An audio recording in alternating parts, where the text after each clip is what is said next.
All right. So the last window function I wanted to show you, and you can go and dive into the other window functions if you wanted to dive deeper into every specific one. But I wanted to give you the highest level ones, kind of show you the hitters that will give you the most bang for buck when you're starting out. Well, let's take a look at row number, a very simple one. Takes the number of the current row within the partition, starting from 1, regardless of framing. So it doesn't take into account framing. That's very important. It doesn't matter what you put there. It's not going to listen to your framing. It's just going to, boom, row numbers. So what if I want to know where my product is positioned in the category by price?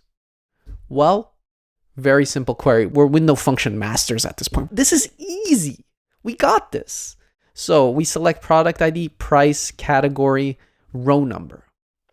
And row number is a function that you don't have to give a parameter because it's just going to generate a number for you.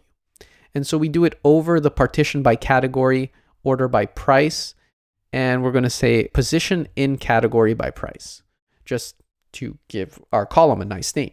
So let's look at what that does. So over here, you can see that we have our query ready to go and ready to be executed. So let's do that real quick. And what we can see here is that we are positioning it by category. So we're doing it by the price range in that category. And what we can see here is that it's not taking into account framing. It's just purely taking into account, hey, what is happening here? Because even if I said, hey, you know what? Only take into account the range between, and let's say current row and current row. I'm just going to force it. Only look at the current row. Only look at one individual row at a time. Will it change the way that row numbers act? No, it doesn't take it into account. It just ignores it.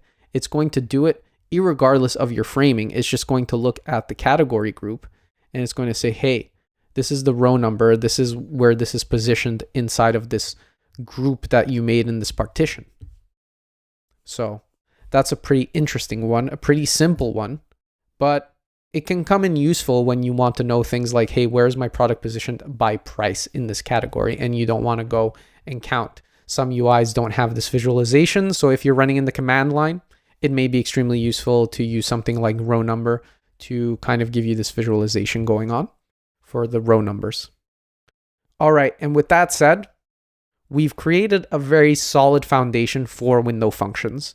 And I think we're all ready to do some exercises related to window functions. So let's hop into those and try those out.